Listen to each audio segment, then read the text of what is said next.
فرمایا ایمان والوں کی شان کیا ہے؟ وَيُقِيمُونَ الصَّلَاةَ، آج کا جو ہمارا موضوع ہے، فرمایا وَيُقِيمُونَ الصَّلَاةَ، ایمان والوں کی شان یہ ہے کہ وہ نماز کو قائم کرتے ہیں۔ مسلمان ہونے کے لیے، مومن ہونے کے لیے، اللہ کا قرب پانے کے لیے، رسول کریم علیہ السلام کی محبت کو پانے کے لیے، عشق رسول کی دولت کو اپنے سینے میں محفوظ کرنے کے لیے رب کا قرآن کہتا ہے وَيُقِيمُونَ الصَّلَاةَ، مومن کی شان یہ ہے کہ وہ نماز کو قائم کرتا ہے۔ قرآن کریم کو اگر آپ پڑھیں تو الحمد سے لے کر والناس تک، وَآتُوا الزَّکَاةَ، زکوٰۃ کو ادا کرو۔ اب دو چیزیں ہیں، ایک ہے نماز، دوسرا ہے زکوٰۃ۔ نماز کے بارے میں فرمایا نماز کو قائم کرو، زکوٰۃ کے بارے میں فرمایا زکوٰۃ کو ادا کرو۔ اس میں فرق یہ ہے کہ انسان پر جب زکوٰۃ فرض ہوتی ہے وہ صاحب نصاب ہوتا ہے، 1 سال صاحب نصاب ہوا، اس پر زکوٰۃ فرض ہوئی، اگلے سال انسان غریب ہو جاتا ہے، اب شریعت کی طرف سے اس پر زکوٰۃ دینا فرض نہیں ہے۔ نماز کے بارے میں حکم ہے وَيُقِيمُونَ الصَّلَاةَ، نماز کو تم نے قائم کرنا ہے۔ جب نماز تم پر فرض ہو گئی، اب گرمی ہے یا سردی ہے، دھوپ ہے یا چھاؤں ہے، آرام ہے یا تنگ دستی ہے، حالات جیسے بھی ہیں، اللہ نے تمہارے اوپر نماز کو فرض قرار دے دیا ہے، اب تم نے ہر وقت نماز کو پابندی کے ساتھ ادا کرنا ہے۔ اور پھر صرف قرآن میں ایک جگہ نہیں بلکہ متعدد مرتبہ اللہ تعالیٰ نے انسان کو نماز کے قائم کرنے کا حکم عطا فرمایا ہے۔ میرے اور آپ کے پیارے محبوب علیہ السلام نے اپنی امت کو نماز کی ترغیب دلائی۔ احادیث طیبات میں بے شمار مواقع پر اللہ کے رسول علیہ السلام نے اپنی امت کو نماز پڑھنے کا حکم عطا فرمایا ہے۔ پھر ہر انسان کہتا ہے میں مسلمان ہوں، ہم سے اگر پوچھا جائے تو ہم بڑے ناز کے ساتھ کہتے ہیں میں مسلمان ہوں، میں مومن ہوں، میں بڑا پکا مومن ہوں۔ لیکن ایک چھوٹا سا سوال ہے، کبھی ہم نے اس بات پر غور کیا ہو جس اسلام کے ہم دعوے دار ہیں اور جس اسلام کے ہم دعوے کرتے ہیں اور جس اسلام کے جھنڈے کے نیچے ہم ہر وقت رہتے ہیں، میرے محبوب علیہ السلام نے فرمایا اس اسلام کی بنیاد 5 چیزوں پر ہے۔ کتنی چیزوں پر ہے؟ 5 چیزوں پر ہے۔ ان 5 چیزوں میں سب سے پہلی چیز ہے عقیدہ توحید و رسالت۔ اگر انسان کا عقیدہ مضبوط نہیں، باقی 4 چیزوں پر عمل کرتا ہے، اس کا عمل قابل قبول نہیں، کیونکہ اسلام کی بنیاد اللہ نے جس چیز میں رکھی ان چیزوں میں سب سے پہلی چیز ہے عقیدہ۔ اگر عقیدہ مضبوط ہوگا تو اللہ عمل کو بھی قبول فرما لے گا، اور اگر عقیدہ نہیں تو پھر عمل قابل قبول نہیں۔ عمل تب قبول ہوگا جب بندے کا عقیدہ مضبوط ہوگا۔ اب پہلی چیز ہے عقیدہ توحید و رسالت۔ اس کے بعد دوسری چیز جو رسول اللہ صلی اللہ علیہ وآلہ وسلم نے فرمائی کہ اسلام کی بنیاد، میرے محبوب علیہ السلام فرماتے ہیں نماز یہ اسلام کی بنیادوں میں سے ایک بنیاد ہے۔ اب اگر اسلام کا دعویٰ کرنا ہے اور اسلام کا نعرہ لگانا ہے اور اسلام کا جھنڈا ہر وقت اپنے اوپر رکھنا ہے اور اپنے آپ کو اسلام کے جھنڈے کے نیچے رکھنا ہے، میرے محبوب علیہ السلام فرماتے ہیں پھر تمہارے لیے ضروری ہے، اگر تم اسلام کے متلاشی ہو، اسلام کے متوالے ہو، اسلام کا نعرہ لگاتے ہو اور اسلام کی باتیں کرتے ہو، پھر تمہارے لیے ضروری ہے کہ تم نماز کو قائم کرو گے تو اللہ تعالیٰ تمہیں اسلام پر استقامت عطا فرمائے گا۔ پھر میرے محبوب علیہ السلام نے نماز کو فرمایا الصلاۃ عماد الدین، یہ نماز دین کا ستون ہے۔ اگر انسان باقی چیزوں پر عمل کر لیتا ہے، وہ زکوٰۃ بھی دیتا ہے، وہ حج بھی کرتا ہے، وہ دیگر معمولات زندگی کو بھی طے کرتا ہے، وہ نماز کا تارک ہے، نماز کو ترک کر دیتا ہے، نماز کو چھوڑ دیتا ہے، پھر بھی انسان وہ نماز پڑھے بغیر وہ اسلام کی لذت کو نہیں پا سکتا۔ اسلام کی لذت کو تب ہی پائے گا جب وہ نماز کی پابندی کرے گا۔ اس کی برکت سے اللہ اپنے بندے کو اپنا قرب عطا فرما دے گا۔ پھر حضور اکرم صلی اللہ علیہ وآلہ وسلم سے یہ سوال کیا گیا، محبوب یہ تو ارشاد فرمائیے اعمال کے اندر سب سے زیادہ افضل ترین عمل کون سا ہے؟ میرے محبوب علیہ السلام نے فرمایا نماز کو اس کے وقت پر ادا کرنا یہ اعمال کے اندر سب سے افضل ترین عمل ہے۔ پھر نماز ایک ہے نماز پڑھ لینا، ایک ہے نماز کو قائم کرنا۔ پھر نماز قائم کرنے کے ساتھ ساتھ بڑی معذرت کے ساتھ کہ ہم لوگوں نے یہ سمجھ لیا ہے کہ دین بس اتنا ہے جتنی ہماری سوچ ہے۔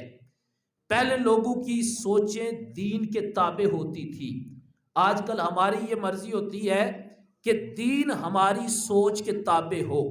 اکثر دوستوں کو میں نماز کے بارے میں کہوں تو وہ کہہ دیتے ہیں جی ہم نے گھر میں نماز پڑھ لی ہے، یا وہ کہتے ہیں ہم گھر میں نماز پڑھتے ہیں۔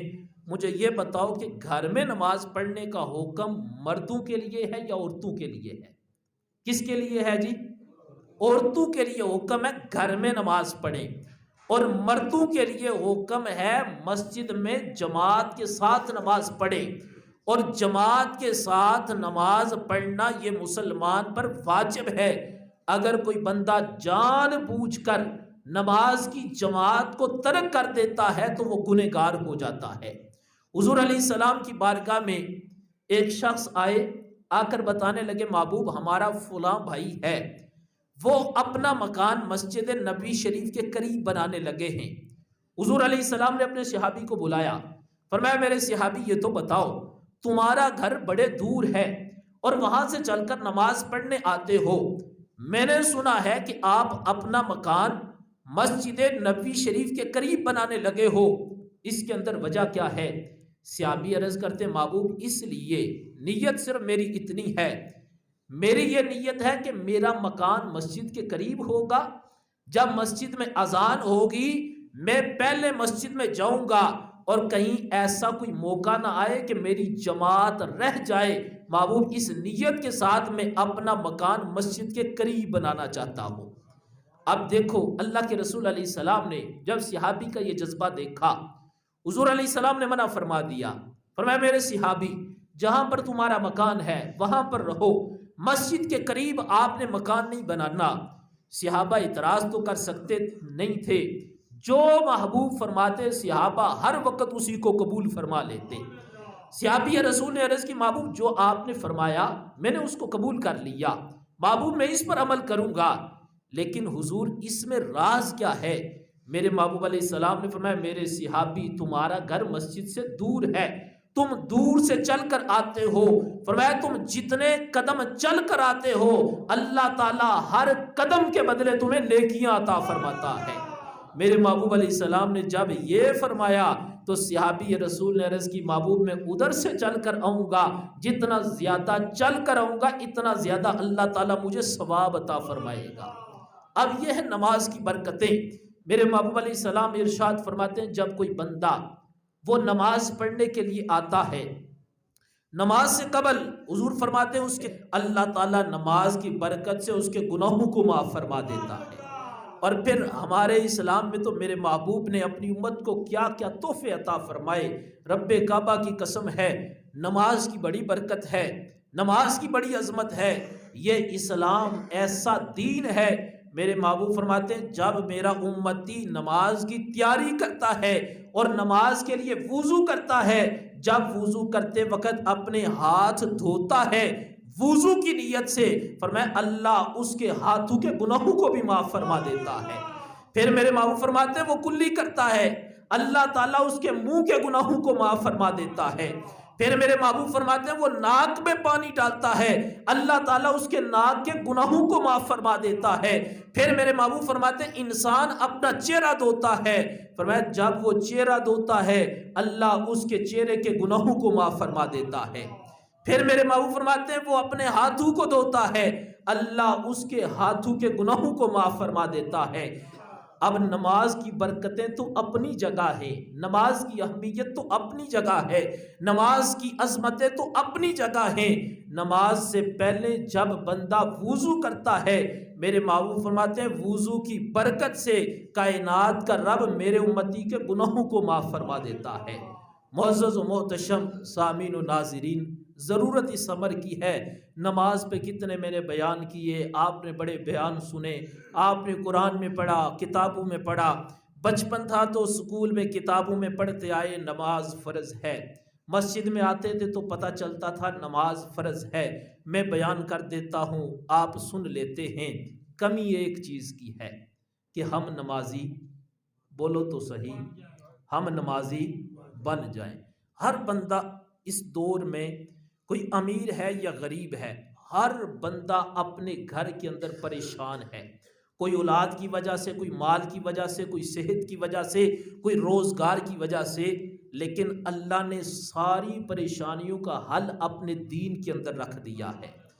جب بندہ نماز پڑھتا ہے، نماز ایک ایسی عبادت ہے، جب بندہ نماز پڑھتا ہے لوگ کہتے ہیں دلوں میں سکون نہیں۔ بڑے بڑے لوگوں کو میں نے کہتے ہوئے سنا، کہتے ہیں اللہ نے بڑا نوازا ہے پر دلوں میں سکون نہیں ہے، گھر میں سکون نہیں۔ میں نے کہا ہاں، تم سکون تلاش کرتے ہو موبائل پہ، ٹیلی ویژن پہ، مال پہ، تم سکون تلاش کرتے ہو بازار اور شہر میں، لیکن اللہ نے سکون نماز کے اندر رکھ دیا ہے۔